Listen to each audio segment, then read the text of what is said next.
Gwadar free zone میں مختلف صنعتی منصوبے اور کاروباری سرگرمیاں بھی شامل ہیں، جن میں مینوفیکچرنگ، فوڈ پروسیسنگ اور دیگر شعبے شامل ہیں۔ بندرگاہ کو عالمی شپنگ نیٹ ورک میں زیادہ مؤثر بنانے کے لیے ٹیرف، کارگو ہینڈلنگ کی سہولیات بھی بہتری کی اہم کردار ادا کر سکتی ہیں۔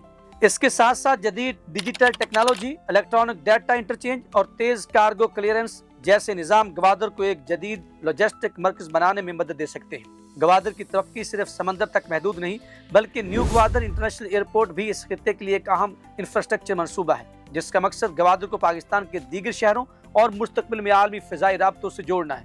بڑے رن وے اور جدید سہولیات کی وجہ سے اس ایئرپورٹ کو خطے کے اہم فضائی مراکز میں شامل کرنے کی منصوبہ بندی کی گئی ہے۔ اگر بندرگاہ، ایئرپورٹ، سڑکوں، فری زون اور مستقبل کے ریلوے نیٹ ورک کو مؤثر انداز میں ایک دوسرے سے جوڑ دیا جائے تو گوادر ایک مکمل ملٹی ماڈل ٹرانزٹ ہب بن سکتا ہے۔ اس ترقی کی ممکنہ اثرات مقامی معیشت پر بھی پڑ سکتے ہیں۔ گوادر فری زون میں نئی صنعتیں قائم ہونے سے روزگار کے مواقع پیدا ہو سکتے ہیں، جبکہ ماہی گیری، سی فوڈ پروسیسنگ، لاجسٹکس اور ایکوا کلچر جیسے شعبوں کو بھی فروغ مل سکتا ہے۔ اسی سلسلے میں مقامی نوجوان کو پورٹ لاجسٹکس، جدید فشریز اور دیگر شعبوں میں تربیت دینا بھی انتہائی اہم ہے، کیونکہ کسی بھی بڑے معاشی منصوبے کی کامیابی میں صرف سڑکوں اور عمارتوں سے نہیں بلکہ مقامی افراد کی عملی شمولیت سے ہوتی ہے۔ پاکستان میں دیمر بادشاہ ڈیم، جوہری توانائی کے منصوبے، ریکوڈک اور تھرکول جیسے کئی بڑے منصوبے اپنی اپنی جگہ اہمیت رکھتے ہیں، لیکن گوادر اور مستقبل کے ٹرانزٹ کوریڈورز کی نوعیت مختلف ہے، کیونکہ ان کا مقصد پاکستان کو علاقائی اور عالمی تجارت کے نیٹ ورک سے مزید مضبوطی سے جوڑنا ہے۔ اگر پاکستان کامیابی سے وسطی ایشیا، چین، مشرقی وسطیٰ اور افریقہ کے درمیان تجارتی رابطہ قائم کرنے میں کامیاب ہو جاتا ہے تو ٹرانزٹ فیس، بندرگاہی خدمات، لاجسٹکس اور صنعتی سرگرمیوں سے طویل مدت میں آمدنی کے نئے ذرائع پیدا ہو سکتے ہیں۔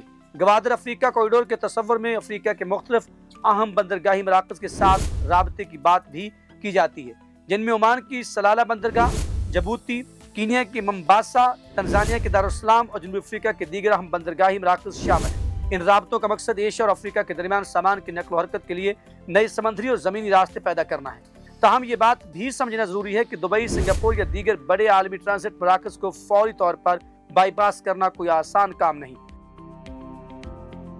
عالمی تجارت میں کسی بندرگاہ کی اہمیت صرف جغرافیہ سے نہیں بلکہ infrastructure, security, shipping lines, customs, صنعتی پیداوار، سرمایہ کاری اور عالمی کاروباری اعتماد سے طے ہوتی ہے۔ یہی وجہ ہے کہ گوادر کے مستقبل کا اصل امتحان صرف بڑے منصوبوں کے اعلان میں نہیں بلکہ ان منصوبوں کو وقت پر مکمل کرنے، تجارتی سرگرمی بڑھانے، مقامی معیشت کو مضبوط بنانے اور عالمی شپنگ کمپنیز کو مستقل بنیادوں پر یہاں لانے میں ہے۔